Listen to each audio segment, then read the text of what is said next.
नमस्कार, India news देख रहे हैं आप। आपके साथ मैं हूं रंजना सिंह राठौड़। खबरों की शुरुआत करेंगे। मुख्यमंत्री मनोहर लाल ने गुरुग्राम के सेक्टर 15 स्थित welfare centre for persons with speech and hearing empowerment का दौरा किया। इस सेंटर की तरफ से किए जा रहे कार्यों को लेकर मुख्यमंत्री मनोहर लाल ने सराहना भी की। Welfare centre for persons with speech and hearing impairment में पिछले काफी समय से मूकबधिर बच्चों को शिक्षा दी जा रही है। यही नहीं, यहाँ पर अत्याधुनिक तकनीक के माध्यम से इन बच्चों को न केवल सांकेतिक शिक्षा बल्कि इस टेक्नोलॉजी के बढ़ते प्रभाव के बीच भी बच्चों को नौकरी के लिए प्रेरित किया जाता है।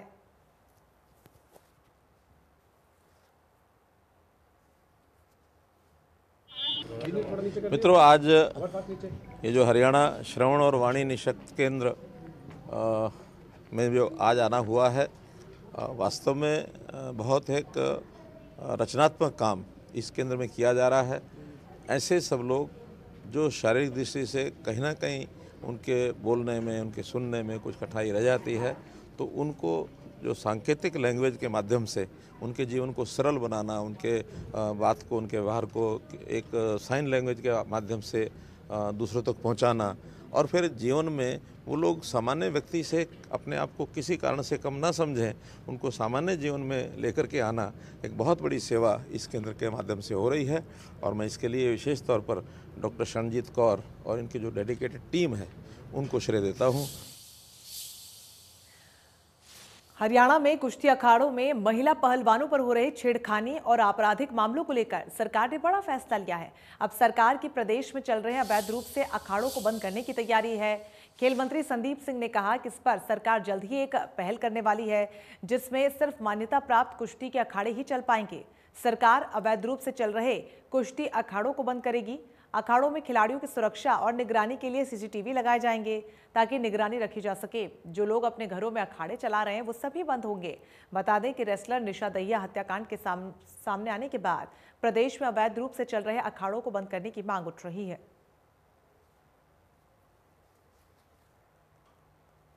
ने भी ये कह सकते हैं कि अनऑफिशियल जो एक तरीके के जो खिलाड़ियों को तैयार करने वाले जो एक छोटे से अपने घर में हॉस्टल टाइप के बनाए हुए हैं, उनके लिए एक नई चीज हम शुरुआत करने वाले हैं जो सरकार द्वारा मान्यता प्राप्त उसको करवाएगा। उसके अंदर कैमरेज, उसके अंदर वो सुविधा होगी, तभी हम उसको लाइसेंस देंगे। वो लाइसेंस होल्डर ही अपना हॉस्टल शुरू कर सकता है, अपना अखाड़ा शुरू कर सकता है, जिससे कि जो बच्चे हैं वो सिक्योर भी रहेंगे। क्योंकि आजकल जो खिलाड़ी है वो अब आजकल क्या, पहले जमाने से अभी तक जितने भी खिलाड़ी हैं उनको अपनी शरीर को ही उनका धन होता है, दौलत होती है। एक मैं हमेशा एक पुराने टाइम से अभी तक सुनते आ रहा हूँ पुराने बुजुर्गों से, पुराने बुजुर्ग जो खिलाड़ी होते थे, कि जो खिलाड़ी होता है वो अंडे की तरह होता है। चाहे कुछ भी चीज अंडे में आके लगे तो अंडे का नुकसान, चाहे अंडा किसी में जाके लगे तो भी अंडे का नुकसान। तो इस तरीके से अगर हम खिलाड़ी को रखना पड़ेगा, प्रोटेक्ट करके रखना पड़ेगा, तो उसके लिए लाइसेंस के लिए हम वो प्रावधान लेके आएंगे जल्दी। जो लाइसेंस होल्डर होगा उसी को हम मान्यता देंगे, वही अखाड़ा खोल सकता है। बाकी अखाड़े जो हैं वो नहीं चलेंगे, क्योंकि इससे अगर वो खिलाड़ियों को प्रोटेक्ट नहीं कर पाते हैं तो उनको अखाड़े खोलने का भी राइट नहीं है। हरियाणा सरस्वती धरोहर विकास बोर्ड के उपाध्यक्ष धुम्मन सिंह किरमच ने रविवार को गांव खेरी मारकंडा में सरस्वती चैनल स्थल का निरीक्षण किया। उन्होंने सरस्वती चैनल का निरीक्षण करने के बाद पत्रकारों से बातचीत करते हुए कहा कि बोर्ड की तरफ से थानेसर में मोहन नगर से लेकर पीपली तक सरस्वती चैनल के सौंदर्यीकरण करने की एक योजना तैयार की गई है। इस योजना के तहत सरस्वती चैनल के किनारों पर आबादी वाले क्षेत्र को बरसाती से बचाने और चैनल के किनारों का सौंदर्यीकरण करने तथा चैनल के किनारे पर रास्ता बनाने का काम किया जाएगा। इस रास्ते को पक्का और सुंदर बनाया जाएगा। इस रास्ते पर लोग पैदल चल सकेंगे और ई रिक्शा भी चला सकेंगे। तो सरस्वती चैनल स्थल का निरीक्षण यहां पर किया गया है। चैनल के किनारे रास्ता बनाने का काम होगा, जिससे आने वाले समय में कई सहूलियतें मिलने वाली हैं। चैनल के किनारे की आबादी को बरसात से बचाने के लिए पूरी तैयारी है। इस दौरान सरस्वती चैनल स्थल का निरीक्षण किया गया और निरीक्षण के दौरान की ये तस्वीरें इस वक्त आपको दिखा रहे हैं।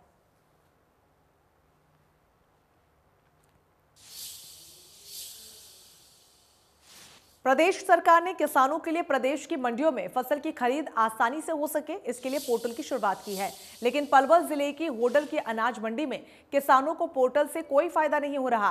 किसानों ने कहा कि उनसे खरीद के नाम पर या तो पैसे मांगे जाते हैं या फिर खरीद ही नहीं की जाती, जबकि उनका पोर्टल हुआ पड़ा हुआ है। तो वहीं मंडी के पूर्व प्रधान सतपाल सौरवत ने कहा कि मंडी सेक्रेटरी की तरफ से मंडी को लुटाया जा रहा है, खरीद के नाम पर पैसे मांगे जा रहे हैं। पूर्व प्रधान ने कहा कि सेक्रेटरी सरकार के नाम पर और उच्च अधिकारियों के नाम पर पैसा ले रहे हैं। उन्होंने ये भी कहा कि सेक्रेटरी की शिकायत CM Manohar Lal deputy CM के पास लिखित में भेजी है।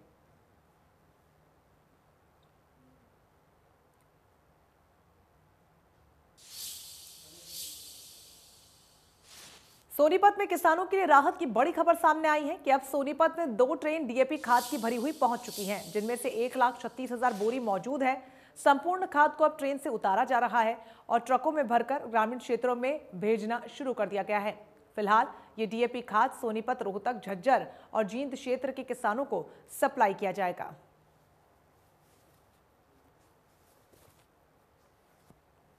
आज एनएफएल का डीएपी खाद सोनीपत में एक रैक आई है, जिसके अंदर लगभग 78,000 बैग है, यानी कि 39,000 एमटी। इसमें से 50,000 बैग लगभग सोनीपत में रहेंगे और बाकी 28,000 बैग है रोहतक वगैरह, जींद व आसपास सफिद्दो वगैरह जाएंगे। भूपेंद्र सिंह हुड्डा ने कहा कि अगर प्रदेश में खाद की किल्लत नहीं है तो लोग लाइन में क्यों खड़े हैं। उन्होंने ये भी कहा कि किसानों की फसल एमएसपी पर नहीं बिक रही है। समस्या नहीं है, फिर लाइनों में क्यों खड़े हैं मेरी बहन बेटी। किसान तो बर्बादी की कगार पे खड़ा कर दिया है, लागत बढ़ गई, आमदनी घट गई है, एमएसपी भी नहीं मिलती, ना धान की मिलती, ना बाजरे की मिलती, एमएसपी नहीं उपलब्ध है। देश में कोरोना वैक्सीनेशन तेजी से चल रहा है। प्रदेश में वैक्सीनेशन के मामले में नूंह सबसे पिछड़ा जिला है। वैक्सीनेशन को लेकर उपायुक्त शक्ति सिंह ने घोषणा की है कि जिले की जो पंचायत 100% टीकाकरण कराएगी उन्हें विकास के लिए 10 लाख की अतिरिक्त मदद दी जाएगी। उपायुक्त ने शनिवार को पुन्हाना लघु सचिवालय में स्वास्थ्य कर्मियों के साथ बैठक कर हौसला अफजाई किया। साथ ही उपायुक्त शक्ति सिंह ने कर्मचारियों को वैक्सीनेशन 100% करने का मूल मंत्र भी दिया। जिला उपायुक्त शक्ति सिंह ने कहा कि उपमंडल के ऐसे 10 गांवों को जिला प्रशासन की ओर से 10-10 लाख रुपए का विकास दिया जाएगा, जो वैक्सीनेशन के मामले में 100% होंगे। इतना ही नहीं, ऐसे गांव के लोगों को प्रशंसा पत्र भी दिया जाएगा। कुछ लोगों को वैक्सीन लगवाने के बाद एक दिन बुखार आता है, उसके लिए वो 2 टेबलेट पीसीएम की साथ में देते हैं, अपने समय पे खा लो तो बुखार भी नहीं आता। मुझे तो नहीं आया दोनों बार में।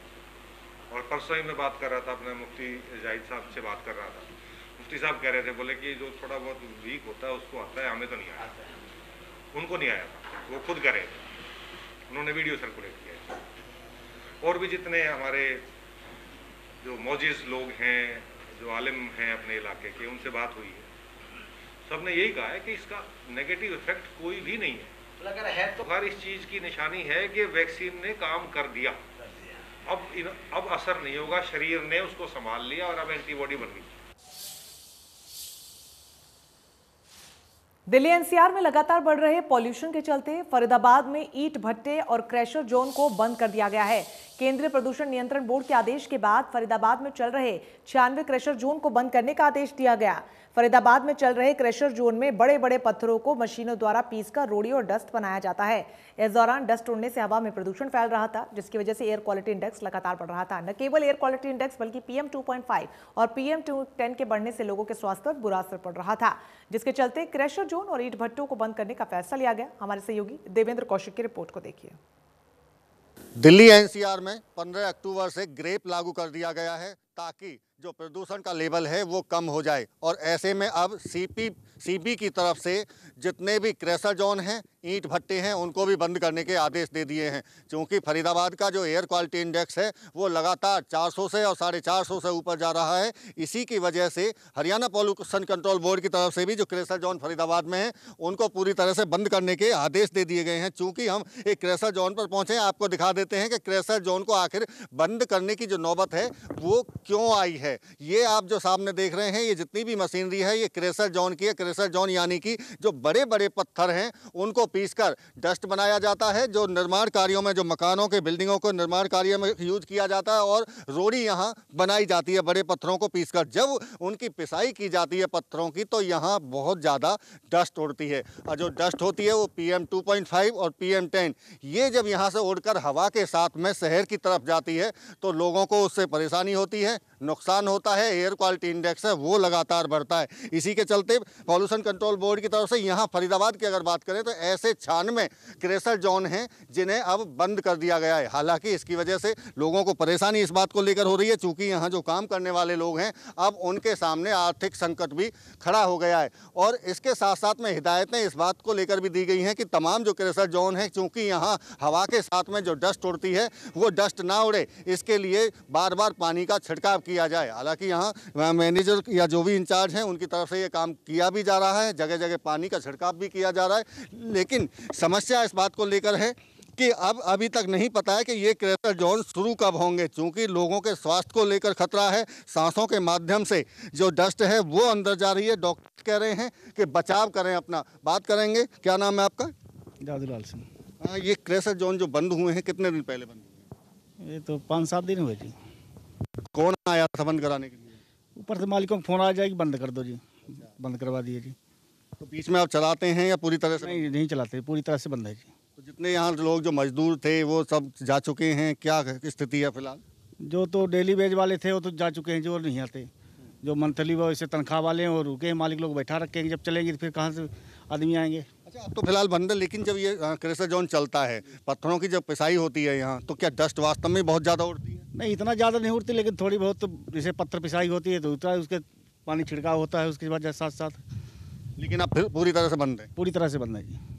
जी बिल्कुल, पूरी तरह से क्रेशर जोन को बंद इसलिए किया गया है ताकि जो लोगों का स्वास्थ्य है वो बेहतर बना रहे, चूंकि फरीदाबाद दिल्ली NCR का हिस्सा है। और ऐसे में जब ग्रेप लागू किया गया था तो इसी बात को लेकर किया गया था कि जो एयर क्वालिटी इंडेक्स है वो फरीदाबाद का कम हो। लेकिन हालांकि तमाम कोशिशें ज़रूर की जा रही हैं, लेकिन फरीदाबाद का अभी एयर क्वालिटी इंडेक्स अगर आज की भी बात करें तो 470 के करीब दर्ज किया गया है। PM 2.5 भी 400 से ऊपर बना हुआ है, जो बेहद नुकसानदायक है, बेहद खतरनाक श्रेणी में आता है। अब देखना होगा कि जिस तरह से ये तमाम तरह के कदम उठाए जा रहे हैं तो फरीदाबाद का जो AQI लेवल है वो कब तक कम हो पाता है।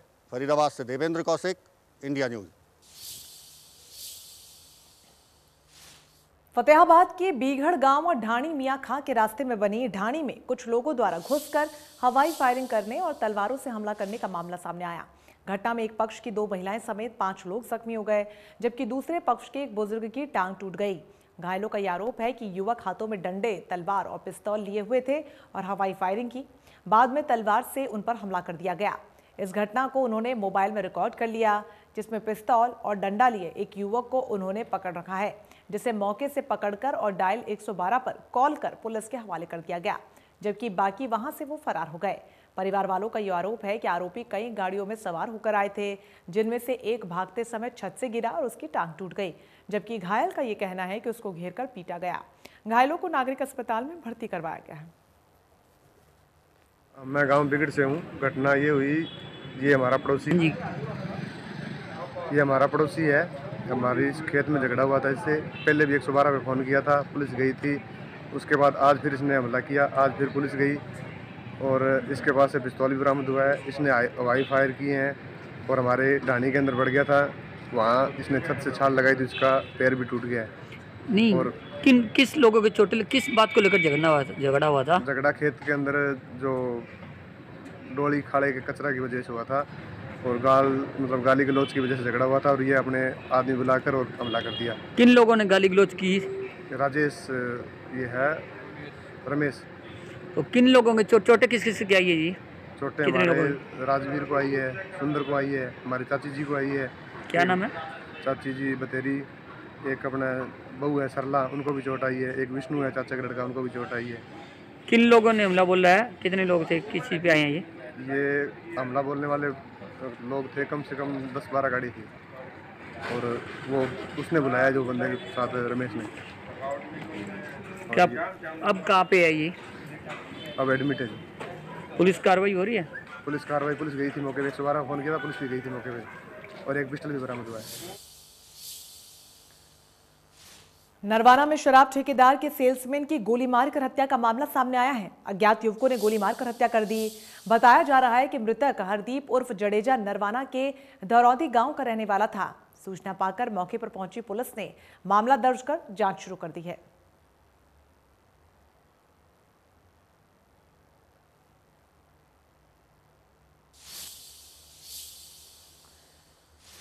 पानीपत के सनौली रोड पर तेज रफ्तार का कहर देखने को मिला है। यहां पर सनौली रोड पर स्थित गांव छाजपुर के पास सड़क हादसा हो गया। बताया जा रहा है कि पराली से भरी ट्रैक्टर ट्रॉली को अज्ञात कैंटर ने टक्कर मार दी। ट्रैक्टर ट्रॉली में बैठे भोला नाम के व्यक्ति की जान चली गई, तो वही कैंटर चालक मौके से फरार हो गया। सूचना मिलते ही मौके पर पहुंची पुलिस ने मामला दर्ज कर जांच शुरू की। ट्रैक्टर उसका था, पराली का ट्रैक्टर था, ड्राइवर था, और जो ड्राइवर के साथ में एक वो बैठा हुआ था बोड़ा। तो एक कैंटर ने ओवरटेक किया और जो कैंटर की जो बैक साइड थी वो ट्रैक्टर को लग गई। इससे वो ट्रैक्टर बैलेंस बिगड़ गया उसका और वो ट्रैक्टर उल्टा हो गया। जो साइड में बैठा हुआ था मडगार्ड पे वो बंदा वहीं पे एक्सपायर हो गया।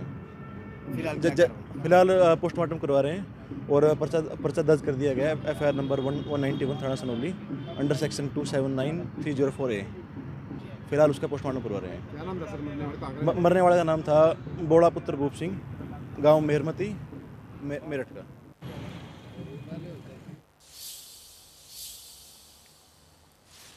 इसी के साथ इस बुलेटिन में बस इतना ही। बाकी बड़ी खबरों के लिए बने रहिए हमारे साथ। नमस्कार।